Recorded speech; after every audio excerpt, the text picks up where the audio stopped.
चलते हैं। अभी कई किलोमीटर पीछे से मैं ये कवर आपको दिखा रहा हूँ, मैं करते हुए आ रहा हूँ, और आपने देखा कि इंडिया गेट से लेकर ये जंतर मंतर तक पूरा जो रास्ता तिरंगा और ये भगवा रंगों से ये पट चुका है। जहाँ देखे, जिस तरफ देखे, तिरंगा और भगवा ही भगवा दिखता है। तो आज जो है कुछ लोग, जो हमारे युवा जो लोग हैं, जो हिंदू समाज से हैं, अलग अलग हिंदू संगठन से हैं, अपने संस्कार संस्कृति पर जो हमला हो रहा है उसको बचाने के लिए लोगों ने ये प्रोटेस्ट निकाला है, ये मार्च निकाला। और आप देख सकते हैं कि एक हिंदू धर्म का ही ऐसा मार्च है जो लाखों की संख्या में लोग हैं, पर यहाँ पर किसी तरह का कोई अराजकता नहीं हुआ, कोई पत्थर नहीं चला, किसी तरह का कोई अनहोनी नहीं हुआ।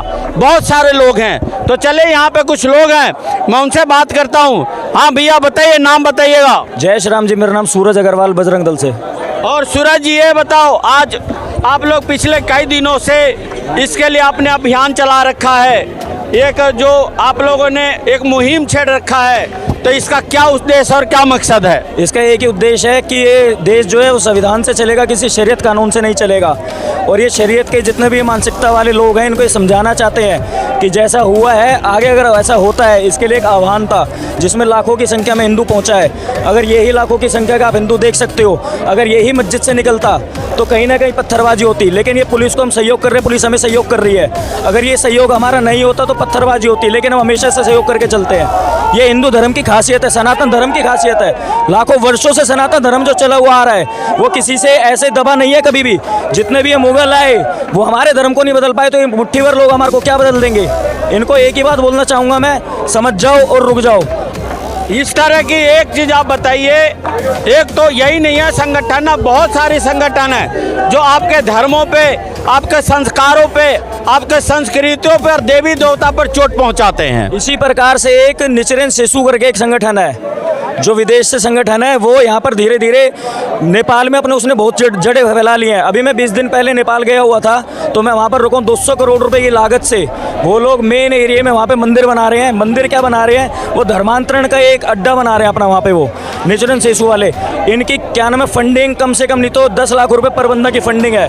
वहाँ पर कम से कम सवा 100 लाख लोगों का, 1,10,000 लोगों का कम से कम तकरीबन धर्म बदल दिया गया है। निचले स्तर पर जो गरीब हैं, तत्व के लोग हैं, गरीब तत्व से नीचे से दबे हुए लोग हैं, उनको टारगेट करते हैं और उनका धर्म बदलते हैं। तो आप क्या कहेंगे इसके बारे में, जो अभी बोला जो बुद्ध धर्म के बारे में? जैसा कि हमने भी सुना, बिल्कुल वो मिशनरी के जैसे वो काम करते हैं। जिस तरह से मिशनरी लोग चंगाई सभा करते हैं, लोगों को अपनी जालों में फंसाते हैं, इलाज के नाम पे, धर्म के नाम पे, मतलब बहुत सारा लोभन पर लोभन देते हैं। इसी तरह जैसा मुझे पता लगा, ये जापानी क्लास की आड़ में ये धर्मांतरण का ये खेल खेल रहे हैं पूरे भारत में और नेपाल में भी। तो इसके बारे में आपको पता है? हाँ जी, आपके चैनल के माध्यम से मैंने इसको देखा था और इसकी मेरे को जानकारी प्राप्त हुई थी। तो मैंने देखा था जैसे अपने हिंदू समाज को तोड़ने की प्रक्रिया ये क्रिश्चियन मिशनरीज हो गई और भी जितने लोग बाग हो गए जो करते आ रहे हैं हिंदू समाज को तोड़ के रखने की हैं। गरीब तबके को जा करके ये अपने वहाँ जा करके फंडिंग आती है, इनकी विदेशों से फंडिंग होती है क्रिश्चियन मिशनरीज की, जिसकी आपने ऐसे निचरन सोसु वाले भी मतलब इसी तरह का मिशनरियों के जैसे काम कर रहे हो? बिल्कुल जी, आप बिल्कुल सही कह रहे हैं। हिंदू संगठन को तोड़ने की पूरी साजिश चलती आ रही है और इसके लिए बहुत लाखों तहत में बाहर के विदेशों से पैसा, पर्याप्त राशि जो भारत में आ रही है, यहाँ के लोगों को भड़काया जा रहा है और हिंदुओं को तोड़ने की पूरी साजिश चलती आ रही है। तो आगे क्या करेंगे ऐसे लोगों के लिए आप लोग? ऐसे लोगों के लिए एक ही इलाज होना चाहिए, इन्हें लठ मार करके अंदर बंद कर देना चाहिए और इनके जितने भी संगठन हैं, जितने हिंदू समाज को तोड़ते आ रहे हैं, उनको सबको बैन करके उन पर रोक लगा देनी चाहिए। निचरन सोसु वालों को एक ही चेतावनी है, उनको टारगेट कर लिया गया है, उनको देख लिया गया है। जिस दिन मिलेंगे चप्पल जूतों से स्वागत करके गधे पे बिठा के उनका मार्च निकाला जाएगा। यही बोलना चाहता हूँ मैं। नहीं, मुझे ये भी मालूम है, मैं आपको बता दूं अपने चैनल के माध्यम से कि वो लोग बिजनेस वीजा पे आते, जो हम लोगों ने जो हमने जानकारी प्राप्त किया, इनको जो धर्म गुरु आते कोट पैंट पहन के प्रोग्राम में अपना ड्रेस पहनते हैं, मिशनरी वीज़ा लेके नहीं आते, ये बिजनेस वीज़ा पे आते, टूरिस्ट वीज़ा पे आते हैं, छोटे छोटे जगहों में जाकर लोगों को प्रलोभन देते हैं, पैसे की लालच देते हैं और तब जाकर ये धर्मांतरण का काम करते हैं। इसी प्रकार से क्या नाम है 6 महीने के लिए आगे टूरिस्ट वीज़ा पे घूमने आगे, फिरने आगे, देखने आ गया है, लेकिन यहाँ पर लोगों को बरगला के उनका धर्म परिवर्तन करते हैं पूर्ण रूप से, जिस पे कि सरकार को बैन लगाना चाहिए, ऐसे लोगों को देखना चाहिए। हमें पता चला कि आपका संगठन नेपाल में भी, तो आपने नेपाल के लोगों को भी सूचित किया। इसी प्रकार में मैं काठमांडू भी रुका था, आपका पोखरा भी गया था, मैं अलग अलग कमला नगर, हथकुंडा में काफ़ी जगह रुक के आया हूँ। मुझे इस प्रकार की जानकारी मिली है, जिस प्रकार से इस्लामिक संगठन है जितने भी हैं ये फैलते जा रहे हैं, एक निचरन सोसू दीमक की तरह सबको पूरे देश को खाने में लगा हुआ है। लेकिन नेपाल को धीरे धीरे बात समझ आ रही है, लेकिन नीचे स्तर पर वो लोग धर्मांतरण करने में लगे हुए हैं, लोगों को लालच दे रहे हैं पैसों का,